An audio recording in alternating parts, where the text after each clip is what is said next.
오늘 말씀은 교회 역상으로 마가복음 5장 21절에서 43절 말씀의 연장으로 볼 수가 있습니다. 이 마가복음 5장의 말씀은 주님께서 야이로의 딸과 혈루증 앓던 여인을 치유하시는 내용을 담고 있습니다.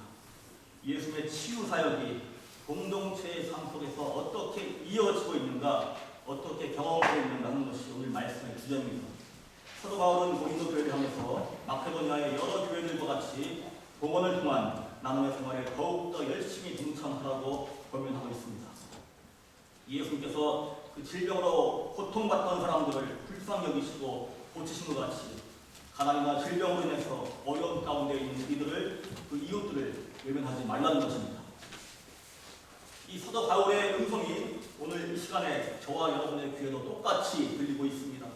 나눔을 통해서 서로의 부족함을 채워가는 그리스도의 몸된 교회가 되십시오.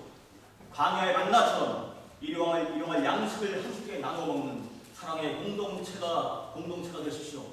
넉넉한 사람이 어려운 이들의 궁핍을 채워주며 평형을 이룰 수 있게 하십시오. 봉헌을 하되 억지로 하지 말고 자기의 형편에 따라서 기쁜 마음으로 감사한 마음으로 하십시오. 이 사도 바울이 봉헌과 나눔 생활의 기본기를 말씀하실 때 누군가 왜 그렇게 해야 합니까? 라고 물을 수 있습니다. 바울은 예수 그리스도 안에서 그 이유를 찾습니다. 9절에 보시면 여러분은 우리 주 예수 그리스도의 은혜를 알고 있습니다. 은혜를 알고 있습니다. 그리스도께서는 부요하나 여러분을 위해서 가난하게 되셨습니다. 그것은 그분의 가난하심으로 여러분을 부요하게 하시려는 것입니다. 이 말씀을 통해서 바울은 예수 경제학을 소개를 하고 있습니다. 우리는 돈이 돈을 번다 이런 말을 많이 합니다. 바울은 그 반대로 나눔의 삶이 남는 삶이고 버는 삶이고 풍성한 삶이라고 말을 합니다. 자신을 다 비우시고 내어주신 주님의 사랑 속에서 우리의 삶이 풍성하게 되었으니 우리 또한 그렇게 살자는 것입니다. 많이 거둔 사람도 남지 않고 적게 거둔 사람도 모자르지 않았다는 이 출애굽기 16장의 만나 이야기를 인용하면서 사도 바울은 예수 경제학을 봉헌과 나눔 생활의 기본으로 소개하고 있는 것입니다. 예수 경제학의 이 세 가지 특징이 있는데 첫째는 우선순위가 분명하다는 것입니다. 돈을 더 많이 버는데 우리가 경제학 경영학으로는 그 1차 목적이 이윤의 창출입니다. 더 많이 버는 것입니다. 그러나 이 예수 경제학의 이 특징은 돈을 많이 버는 데 있는 것이 아니고 거기에 무슨 우선순위가 있는 것이 아니라 하나님 나라의 의를 구하는 데 우선순위가 있습니다. 하나님 나라에 대한 우선순위가 분명하면 재물은 물론이고 우리가 소유한 모든 것은 다 결국 하나님이 맡겨주신 선물이고 또 우리는 하나님의 것을 잘 관리하는 또 그리고 돌려드리는 청지기의 삶을 살게 됩니다. 예수께서는 하나님과 만몬을 함께 섬길 수 없다라고 하셨습니다. 우선순위를 분명히 하라고 하셨습니다. 우리는 재물이 섬김의 대상이 되는 만모니즘, 즉 물신주의의 대상에서 살고 있습니다. 재물이 그 하나님 자리에 올라앉은 것을 볼 때가 많이 있습니다. 이런 세상 속에서 우선순위를 분명히 하는 방법 중 하나가 바로 11조입니다. 하나님이 내 삶의 가장 우선되심을 선포하는 중요한 믿음의 표현이 바로 11조입니다. 11조를 통해서 우리는 소유의 10분의 1만이 아니고 소유의 전부가 나의 모든 것이 다 하나님의 것임을 고백을 합니다. 나머지 10분의 9도 하나님의 것이므로 내 마음으로 쓴 것이 아니고 하나님의 뜻에 따라 거룩하게 구별해서 잘 써야 합니다. 예수 경제학의 두 번째 특징은 주어진 것을 사랑하지 말고 주신 분을 사랑하라는 것입니다. 우선순위를 분명히 하는 첫 번째 특징과 연결이 되어 있습니다. 돈을 가진 것이 문제가 아니고 돈을 사랑하는 것이 문제입니다. 여러분 돈 보면 어떻습니까? 돈을 보면 사랑스럽지 않습니까? 막 돈 없어서 그렇지 나한테 오기만 하면 얼마든지 내가 사랑해 줄게 뭐 이런 마음 안 듭니까? 그런 마음 생깁니다. 돈을 사랑하는 마음이 있습니다. 그런데 히브리서 13장 5절에 보시면 돈을 사랑하는 것에 얽매여 살지 말고 지금 가지고 있는 것으로 만족하십시오 그럽니다.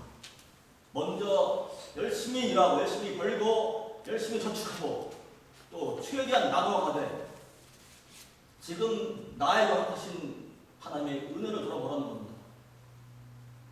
디모데전서 6장 10절에 보시면 돈을 사랑하는 것이 모든 악의 뿌리라고 했습니다.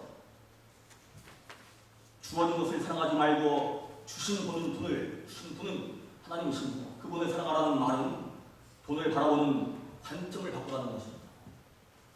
돈을 사랑하는 사람은 어느 정도 필요가 충족되면 그 이상 그 이후에는 나의 사치와 쾌락을 위해서 아니면 그 돈으로 어떤 다른 힘을 사용하기 위해서 그렇게 씁니다. 나를 위해서 그렇게 돈을 쓰는데 그런 나 중심의 내가 바라보는 관점을 하나님 중심의 관점으로 바꾸라는 겁니다.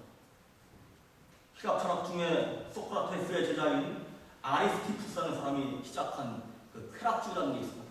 헤도니즘이라는 게 있습니다. 아리스티푸스는 지금 당장의 감각적이고 육체적인 즐거움을 추구하는 것이 인생의 궁극적인 목적이라고 가르쳤습니다. 오늘날 많은 사람들이 이 쾌락주의를 따르고 있는 것을 봅니다. 아무런 문제가 없는 것 같아요. 도덕적으로 잘 삽니다. 그런데 그 삶의 목적이 일생을 달려가는 그 골이 바로 이 쾌락을 향한 뭐 쾌락이라고 해가지고 방탕하고 그런 게 아니에요. 돈을 많이 벌어서 더 좋은 차를 사고 또 좋은 집을 사고 또 내가 좋아하는 거 즐기고 살고 이런 게 쾌락주의입니다. 이렇게 살면 그게 가장 홀로 튀는 삶입니다. 그렇게 바라보는 것이 쾌락주의 삶입니다. 그런데 그렇게 우리가 살아가는 세상이 그렇게 그런 쪽으로 자꾸 우리를 몰아갑니다. 아리스티푸스는 산다는 것은 결국 우리의 고통을 최소화하고 쾌락과 즐거움을 최대화하는 것이다. 이렇게 믿었습니다.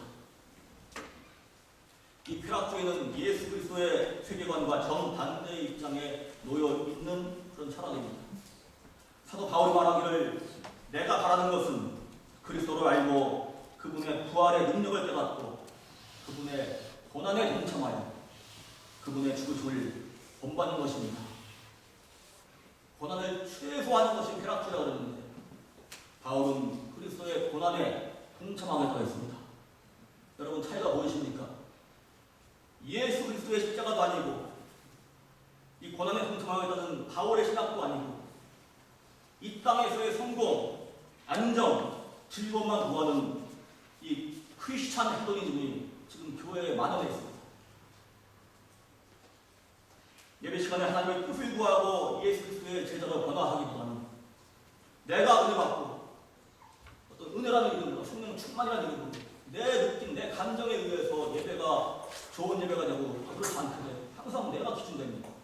바로 이 또한 크리스찬 헤도니즘의 한 단면입니다.